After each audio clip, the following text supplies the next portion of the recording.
But we begin the show this afternoon in San Francisco as the San Francisco 49ers beat the New York Giants 30-12. For the Giants, Daniel Jones went 22 of 32. He threw for 137 passing yards, 1 touchdown. For the 49ers, Brock Purdy went 25 of 37, 310 passing yards, 2 touchdowns. Deebo Samuel had 6 receptions, 129 receiving yards, 1 touchdown for the 49ers. Here's Kyle Shanahan after the game.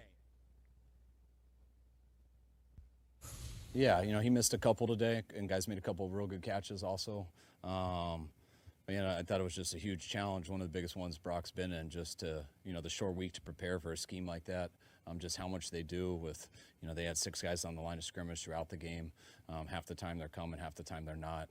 There's not a comfortable play throughout a game, from a play call standpoint and from the quarterback, just because there's a lot of plays that don't work versus that. And so you got to constantly be looking at it, and sometimes they do, sometimes they don't, which is a huge challenge for a quarterback. And I thought he settled down throughout it as the game went and ended up playing good enough for us to win. That was 49ers head coach Kyle Shanahan after the 49ers 30-12 win over the New York Giants last night on Amazon Prime Video. So, after watching the 49ers win over the New York Giants, I have to admit that Brock Purdy has impressed me, because coming into the season, I had my questions about Brock Purdy. I know he had a tremendous run last year.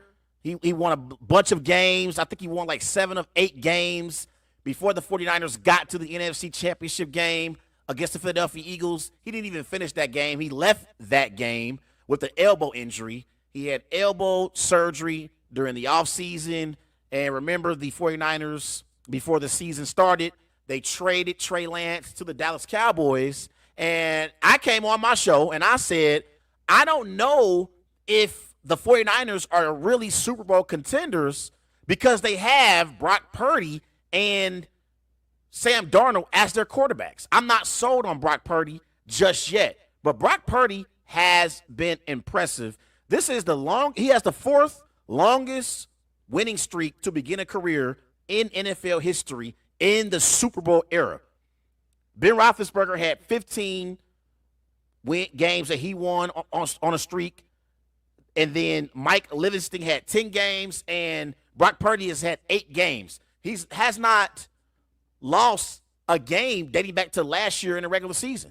He has not lost a game yet. So Brock Purdy has definitely been impressive. I got to give him his credit. I've got to give him his credit. He's not lost a regular season game in his career, and so far in his career in the regular season, 17 touchdowns, 4 interceptions, 2,110 passing yards. So he's been impressive.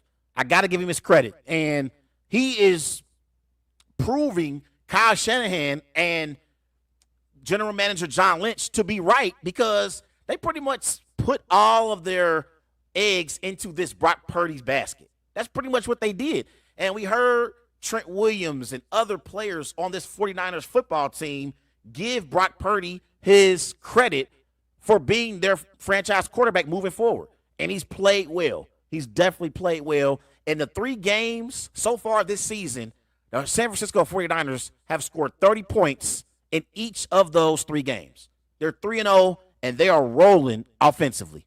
And I feel like Kyle Shanahan, the way that he designs these plays in this 49ers offense is something that we have to look at and say, man, Kyle Shanahan might be the best coach in the NFC, the way he's able to design these plays. And I feel like the way the 49ers are built, they are built from a standpoint of they give their players a chance to make plays in the open field. They care about yards after the catch. And I feel like when you got players like Christian McCaffrey, Deebo Samuel, Brandon Ayuk, who didn't even play last night, and George Kittle, you put yourself in a position to where you can give these guys the football on the perimeter and they can make plays in the open field. And they do a great job of that. And again, Kyle Shanahan does a tremendous job at being able to get them the football in space and they make plays. Last night, Christian McCaffrey, 5 receptions, 34 receiving yards. George Kittle, 7 receptions, 90 receiving yards. Debo had over 100 receiving yards for the game and 1 touchdown. And again,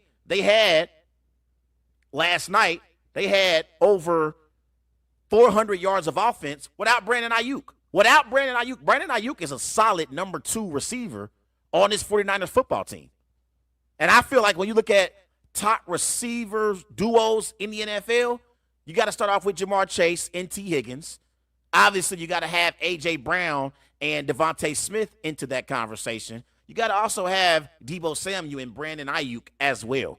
And they didn't even have Brandon Ayuk last night, and they still had over 400 yards of total offense. They had 141 rushing yards, and we know that the 49ers, they are a team that wants to run the football. They want to run the football, and they have one of the best offensive lines in the NFL. Jake Brendel at center, Aaron Banks at left guard. You got all-pro tackle Trent Williams, Spencer Buford. This San Francisco 49ers offensive line is arguably the best offensive line in the NFL. And they create running lanes for Elijah Mitchell and Christian McCaffrey. And so Brock Purdy is efficient, and he doesn't turn the football over. He has not thrown an interception yet this season. So I'm very impressed with that 49ers team overall. And we know defensively, they're one of the top defensive teams in the NFL. Up front, you got Nick Bosa.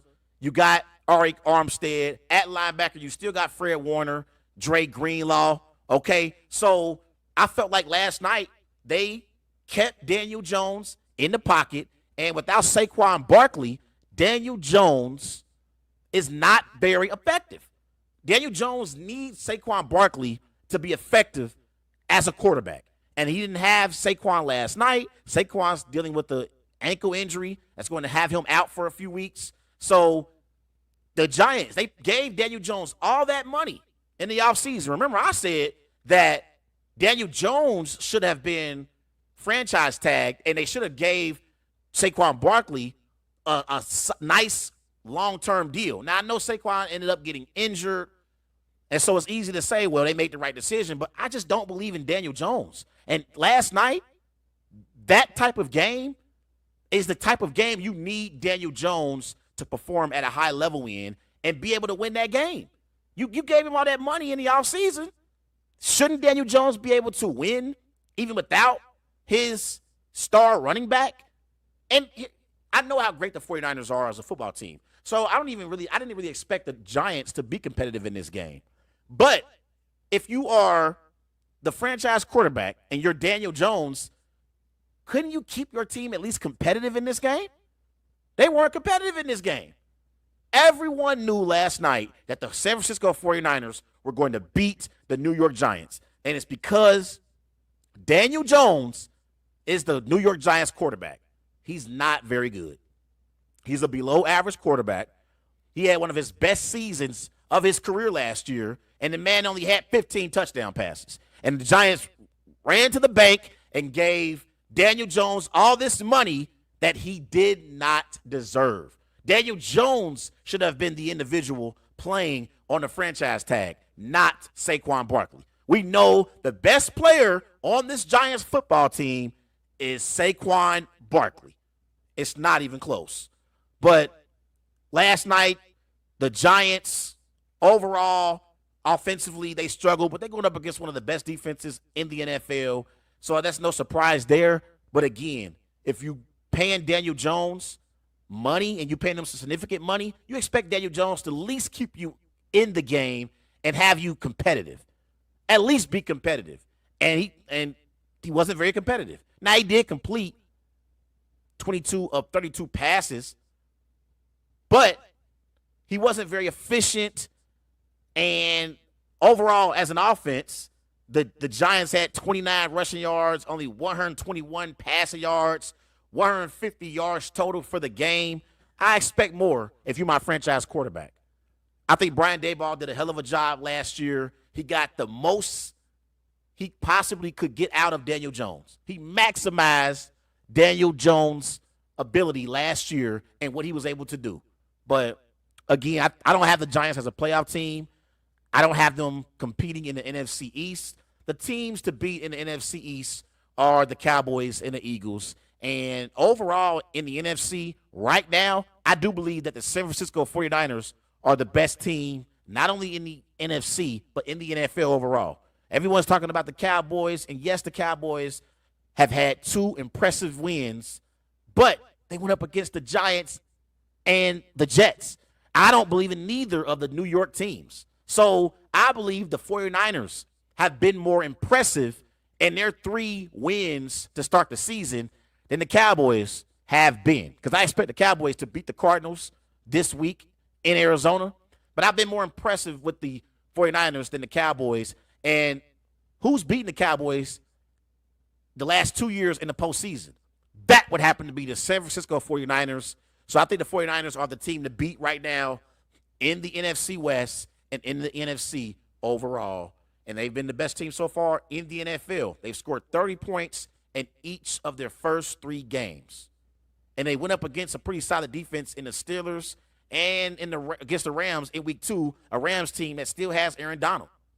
Give the 49ers credit. And I'm not a fan of the 49ers whatsoever. They have completely made me depressed in January because they've beaten my Packers in the postseason in the Aaron Rodgers era multiple times. But you got to give credit where it's due, and Kyle Shanahan and his football team deserves credit right now at the moment.